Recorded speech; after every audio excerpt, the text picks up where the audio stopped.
So discussing about this Dvipade Chatushpade, and we are going deep into that subject. So we had left one point plus another point. Two questions are yet to be answered. Plants do have life. Then eating plants or being a vegetarian again is not accepted. It is also violence. So this is one question. We try to answer it to some extent. Then in that, one point was pending that I am discussing now. We know that the trees will throw away the ripe fruit. So it is there for it to throw at all. So it's not for their use. This is very clear. Now what is the science behind it? This we have to understand. Trees are deep rooted, so they cannot walk, they cannot roam. But still, nature has got one feature wherein everyone wants to multiply. Even the trees also want to multiply. It's not our thinking, but there's the arrangement in nature. For that, they have got their own methods. And this whole process is called as dispersion of seeds. Dispersion of seeds. And they cannot disperse the seeds because they cannot move. So they depend on other agencies for there to disperse the seeds. In many plant species, they depend on air. It disperses the seeds.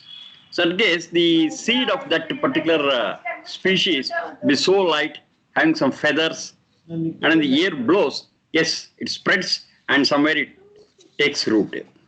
So this is what we find. That is, the media is the air. Then we have got water. So most of the species which grow on the banks of rivers and other things, they drop their seeds or the ripe fruit into the water. It flows and somewhere it gets struck to the land and there it grows. So they use water as a dispersing agent. Then birds and animals. Birds and animals. In that animal group, human beings also are there. So the birds and animals are another agent for the plants to disperse their seeds. So for the dispersion, the birds and animals have to come to the tree and take the seed and disperse it. They don't come on their own. So the system is, they have got these fruits which are with beautiful fragrance, with beautiful smell, and with beautiful color and taste. Color, taste and fragrance is there in these fruits. So that attracts the birds and animals. They are attracted by the fragrance, the color and the taste. So when these come and eat those ripe fruit, maybe birds, maybe animals, including human beings, they eat the pulp part of it, which is really the colorful, the tasteful and fragrant part. Then the seeds are thrown out. And these birds or animals, they move, so the seeds are dispersed. Some of the birds and animals, what they do is, they swallow the seeds. So when they swallow the seeds, with the fecal matter, that seed also comes out and there it sprouts. So all animals, most of them which are vegetarian, and birds, they are all agents of dispersion, including human being.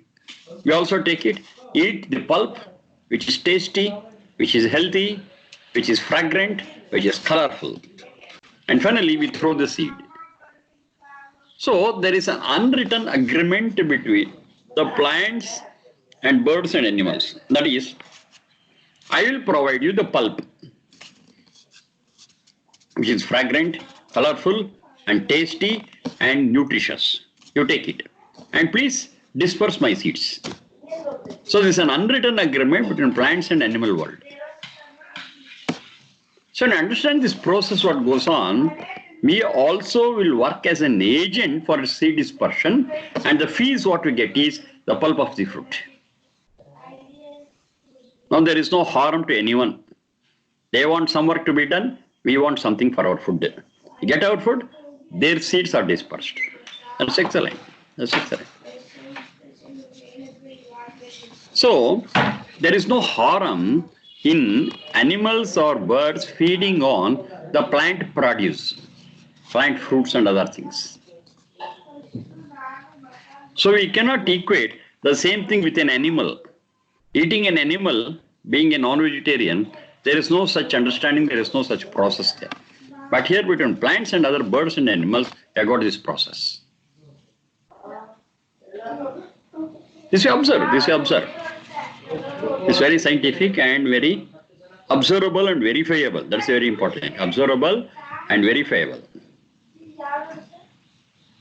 So it's a mutual understanding between the plant life, the arrangement in the system is in such a way that there's a mutual dependency of animals on the fruits and the trees on animals and birds for a seed dispersion.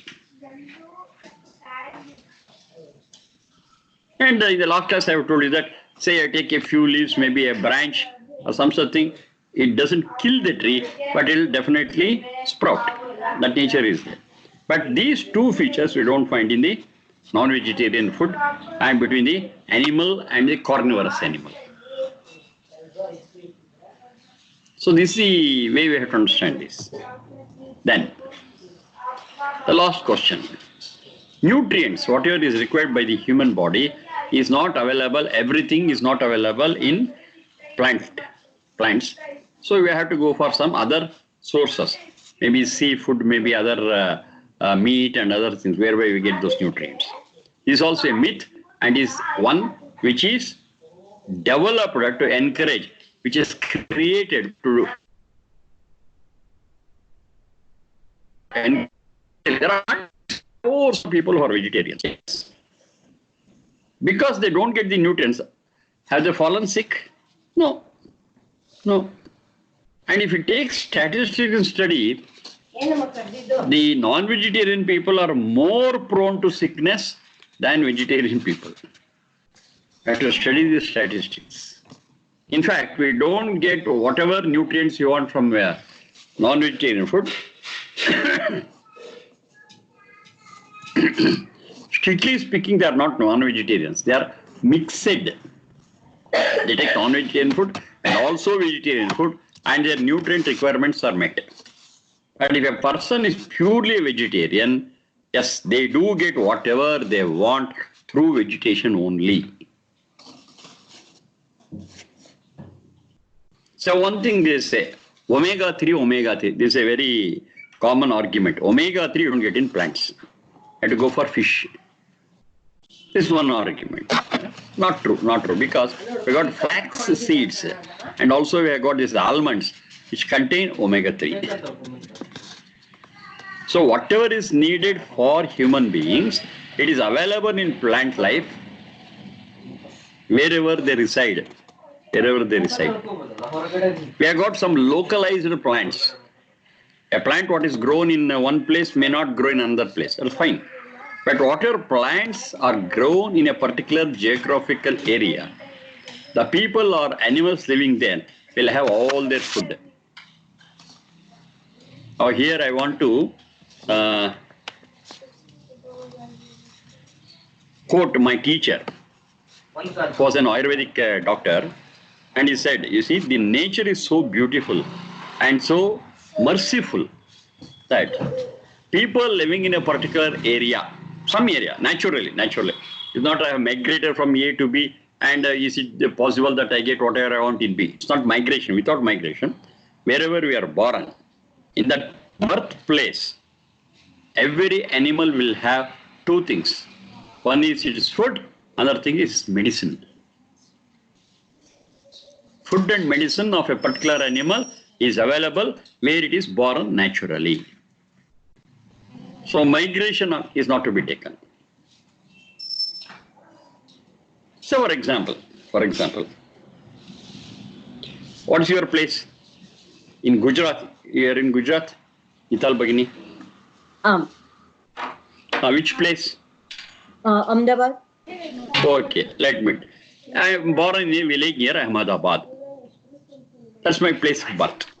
So in that village, around that village, we have got so many vegetation, so many plants, so many herbs, so many trees. Within that area only, a person born near that village in Ahmedabad will have their food as well as their medicine. This is what they say. It's true also. It's true also. This has been experimented and this has been found out as right. For that, I have to quote the experience of my teacher's teacher. My teacher was Dr. M. Gopal Krishna Rao, and his teacher was Pandit Taranath. You might have heard about this Rajiv Taranath who plays on sarod, a musician. That Pandit Taranath is Rajiv Taranath's father. They were near here in Hospet. That's on the banks of this Tunga River. That's in the south of India, South India. It so happened, once he was exiled from where he was there to the other bank of the Tunga. Because one part of the Tunga, one bank of the Tunga belonged to Hyderabad Nizam region. This side belonged to Karnataka. Then it was called Mysore. So he was in that Hyderabad Karnataka area, and they all, for some reason, he was exiled from that. So he came to the other bank of it, barehanded. All his property, etc., everything was confiscated by the Nizam. So I had to come barehanded here. So I had nothing with him. So I was just sitting in one of the villages on what do you call this people tree. People tree, there will be some a platform-like thing. People tree, wherever they worship people tree. So there he was sitting. And he observed that people in that area had a specific skin disease. Most of them. Then he was a doctor by profession, so he just asked them, what is this? They said, hey, we have got it from several decades. For people here, this is a common disease in this area. This answer the local people gave. Then he applied this principle. Wherever people are born, in that natural location, their food is also there and their medicine is also there. So he applied that principle and started observing the environment closely. And he found a particular plant was grown there in large numbers, a particular herb. And I took that herb and just squeezed it and got the juice of it and called few people and applied to them. I was so wondering that the disease was cured for those people. From where he got the medicine? From the very area where they lived. I got such examples, many examples like that. The food what is grown in our place is suited very well for us. I'll give you one more example. Say apple is grown in North India. Apple. So the apple in North India is very healthy for people where apple is grown. In South India, apple is not grown. If I transport apple from North India to South India, eat apple here, it is not healthy. Every fruit or vegetable is identified with the fruit or vegetable. I got it. Say for example, when I speak of orange, orange of Coorg is very famous. Orange of Coorg. And Goa is very famous for Hoskote, which is near Bangalore. Hoskote. Hoskote is not Hoskote. Yes. Hesarghatta is one place close to Bangalore. There, Goa is very famous. So if you eat any amount of Goa in Hesarghatta, it will not disturb your health. If you want to eat orange, you have to go to Coorg. If you want to eat raisins, you have to go to Kabul. Kabul Draksha is very famous there.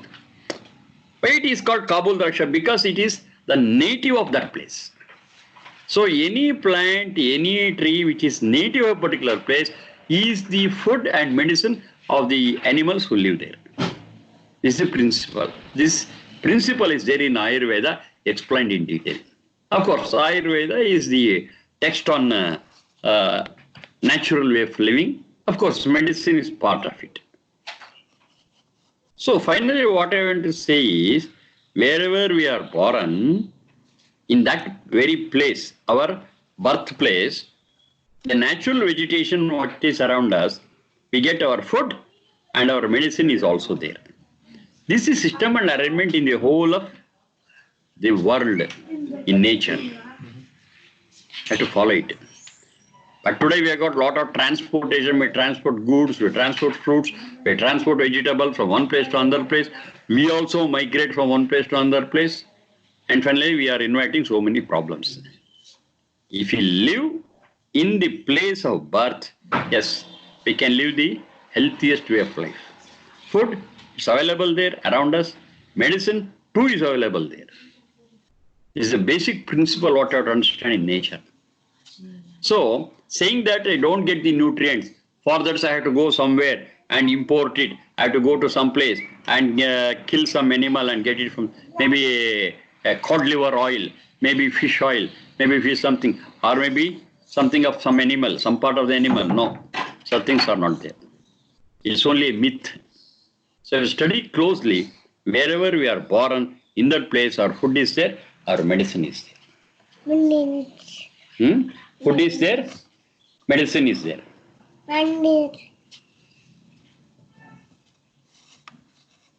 So with this, let every animal, Dvipade Chatushpade, that's the mantra we are saying, Dvipade Chatushpade, bipeds and quadrupeds, let them have food and let them all live happily. That means all creatures, all living beings have their food. No animal, no creature go starving, go without food.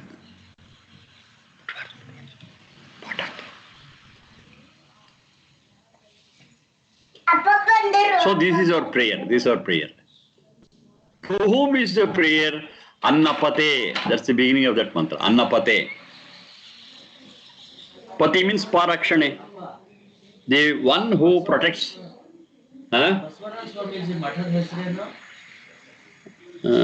Managundi.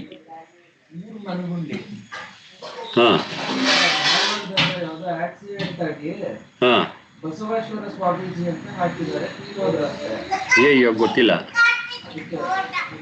ಧಾರವಾಡವಾ ಅಯ್ಯೋ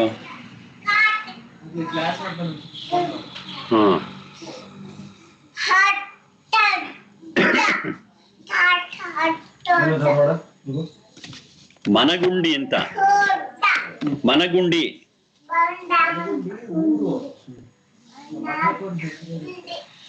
ಇವ್ರ ಮಟ್ಟಕ್ಕೆ ಏನಿತ್ತು ಗೊತ್ತಿಲ್ಲ.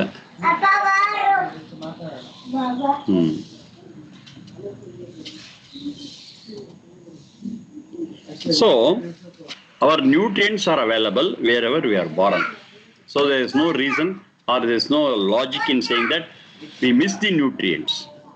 If you are in a different place, yes, we miss it. But if you are very much in the place of birth, yes, we get all our nutrients, all our food requirements there in that place, in the vegetation around that place. So then, Annapate Parakshane, one who protects our food, the protector of our food, it's nothing but Satyananda, they got. So our prayers is to that. Annapate, oh, the protector of our food. One request is, let all creatures in this world have their food. Let no animal go without food. So it's very clear that when we pray for the well-being of all the creatures, to butcher a creature and make it our food is totally ridiculous. So that thing is not there.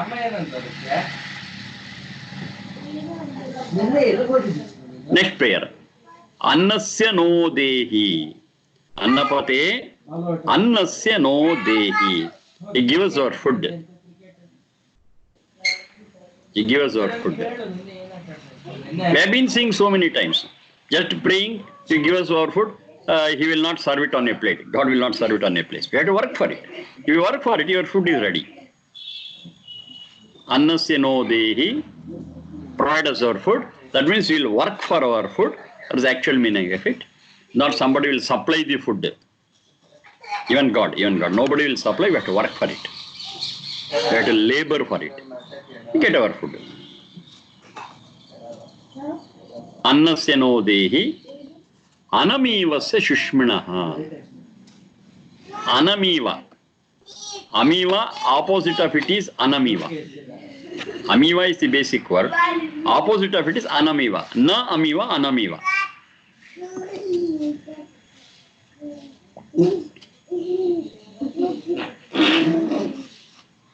Amiva, what's the meaning of it? Amaroge, that's the root. So that which causes disease is amiva. Opposite of it, anamiva, that's the one doesn't cause any disease. Health-giving food is called anamiva. Anamivasya shushminaha, which is powerful and is capable of, which can give us all the energy we want without causing any disease. Anamivasya shushminaha.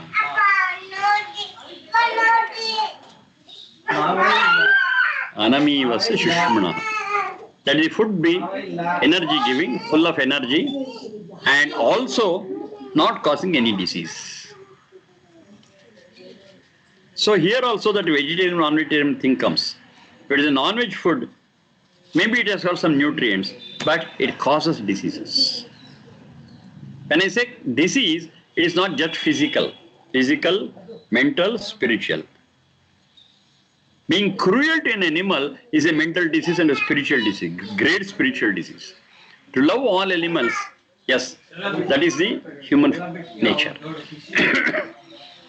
That's a healthy condition of a soul. To love, to care, to share.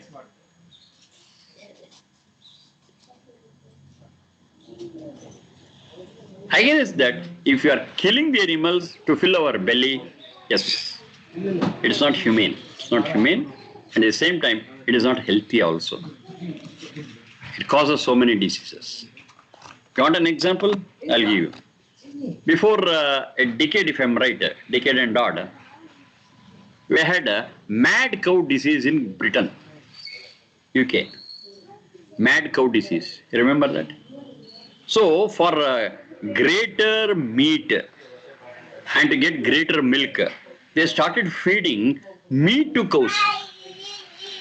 Meat to cows. Non-meat food to cows. Cows by nature are vegetarian. They don't eat meat.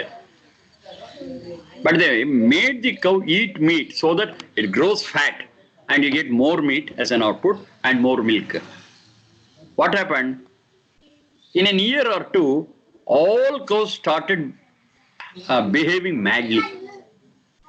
And whoever ate that meat, that beef of that cow, they also were diseased. They started dying. They thought, oh, this is the reason. They investigated and finally decided. And all such cows were butchered at one stroke and they were all buried. It's a piece of history what I'm telling. Mad cow disease. Mad cow disease in UK. So their experiment of feeding cows with the meat of other animals and making it grow well and getting lot of beef and lot of milk, it failed miserably. Because it was that food or that beef was the cause of diseases in human beings who ate that beef.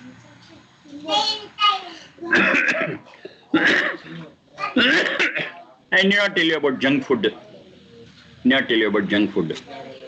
By eating junk food, we are prone to so many diseases. This is one great example what I got in that mad cow disease. You can just Google it and find out. That's not an issue. Mad cow disease. Such things have happened many times in history.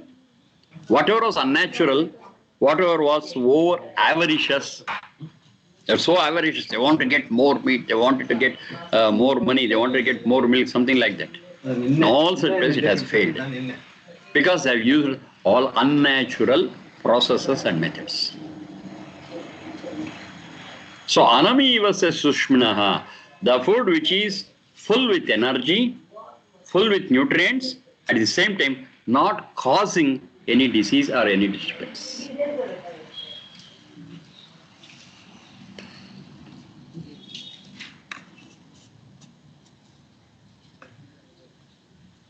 In the previous class also I was referring, if an animal is butchered, no animal will not come voluntarily and say, I give my body to you, you just butcher, nobody will come. So forcibly you have to take them and butcher them. And at that point of time, they'll be so fearful and anxious. And this fear and anxiety will create so many toxins in his body that I explained. So because of the toxic meat, every meat is toxic. Because the animal is butchered, and at the point of butchering, it will be under anxiety and fear and tension. So that creates a lot of toxins. So toxic food, maybe it has got nutrients, but that anamiva. Anamiva means without causing diseases. The toxins in that flesh will definitely cause diseases. So anamivasva shushminaha. Whatever food you want, oh God, give it in such a way that it is full of energy and not disease causing. Annapate annasya no dehi anamivasya shushminaha. And pradataram tarisha. Pradataram pratarisha. Pradataram tarisha. One pra will go with dataram, one pra will go with tarisha. Pradataram pratarisha. This is a very important thing which we have forgotten totally. Pradataram. Dataram is the one who grows food, who sweats on the land and grows food.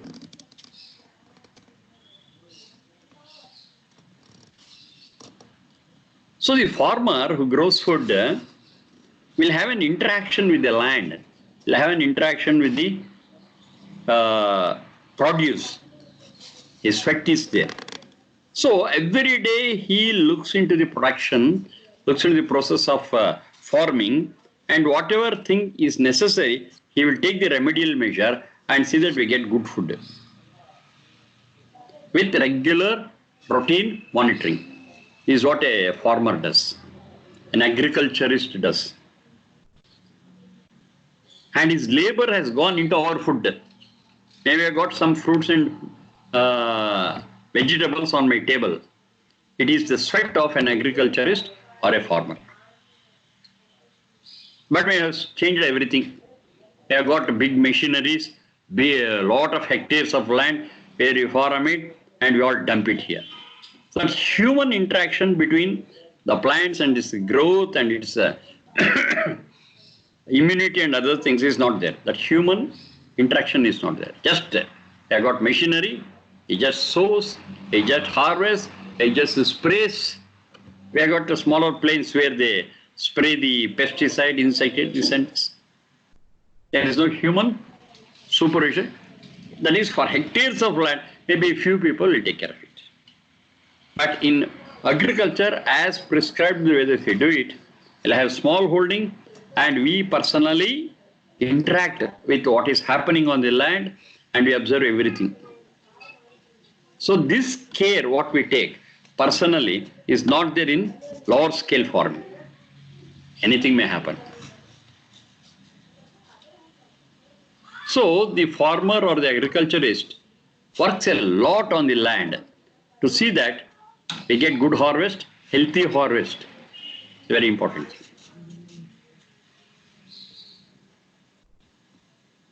So I'll give you just an example. When you're doing farming on a large scale and use the machinery, the machinery just harvests and piles it up. While doing that, whether an animal is there or not, a small creature, maybe a rabbit, maybe a snake, could be there. So while harvesting, a machinery just scrapes everything. But a farmer who does it with hand, he looks at if there is a snake, he will just push it out. If there is a rabbit, he will just put it out. And the produce what we have will be without toxins or just an example I'm giving. So the purity and cleanliness of the produce is taken care of personally by a farmer, an agriculturist, but here it is all mechanized. Anything may happen, we don't know. So the one which has got the care of an agricultural farmer is better than a mechanized thing. So that farmer, Datara is one who gives food, one who produces food, one who works with nature. Pradataram in a good way, Pratarisha, oh God, protect him, I thank him. I express my gratitude to the one who has grown this food. Of course, the system is there and the cause for the system is God. One is God and the other is a farmer who is instrumental in producing the food for us. So we thank you. God, please protect him in a good way. Pradataram pratarisha.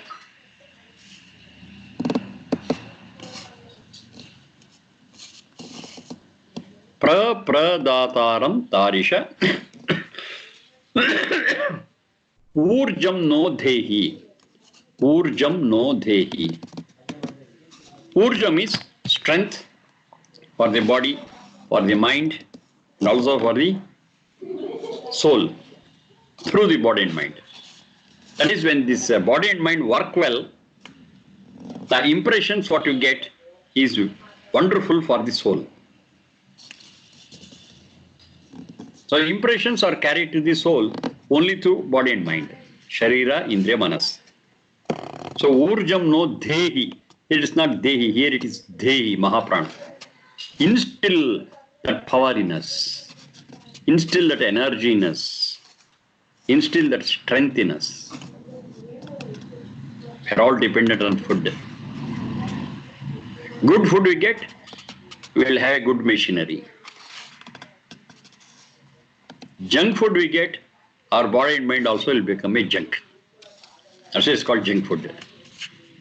We cannot use the machinery to the best extent possible. The machinery will be in a fit condition when you take the right food. So, Urjam no Dehi Dvipade Chatushpade. This is not only for us, for all creatures who are praying.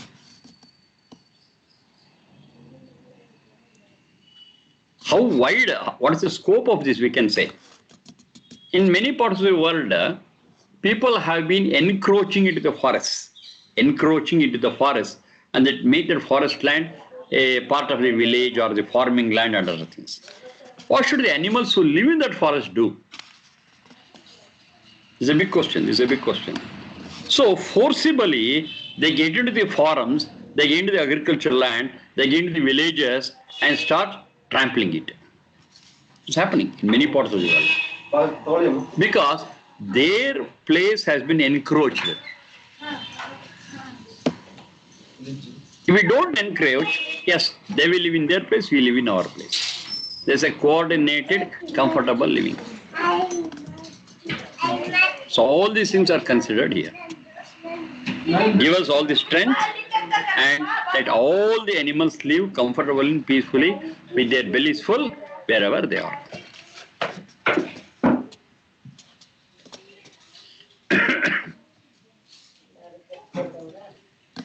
So Soul Mantra speaks about the way we have to consume our food, what food we have to consume, how to consume, and what are the benefits. And gratitude to the farmer who has grown it. So this gratitude to the farmer will happen only when it is a small scale agriculture. Large scale farming doesn't fit in here. It is just an industry. They have made food production as an industry and mechanized. Whereas what this is speaking is a human dimension of the agriculture, the human dimension of the agriculture. And along with this, there's a practice here, maybe in many places also, to make the child, after feeding, they give what is known as vacha. You have heard of vacha? Vacha is Sanskrit word. It's a herb. That vacha is, we just strike it against some stone and you get that paste. And the paste is made, the child is made to lick it. So that improves the capacity to talk and that improves the capacity of the tongue. Vacha, that's the word we use. In different other languages, you've got different things. You can find out the botanical name also for that vacha. Vacha is Sanskrit word.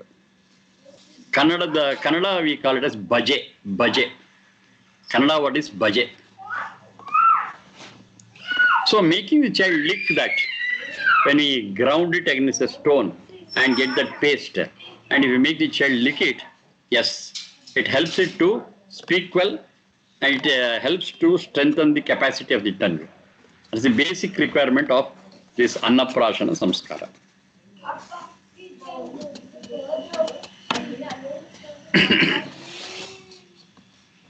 So with this Annaprashana Samskara comes to an end, and we'll go to the next Samskara in the next class. The core of this whole Annaprashana Samskara is the last mantra what we studied. Annapate annaseno dehi anamivasya shushmanaha dataram tarisha urjam no dehi dvipade chatushpade.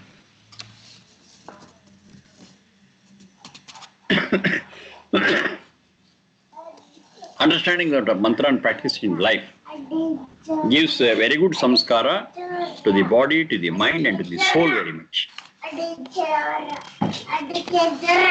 Okay. Thank you for the day. And in the next class, we'll go to the next samskara. This Annaprashana Samskara is over.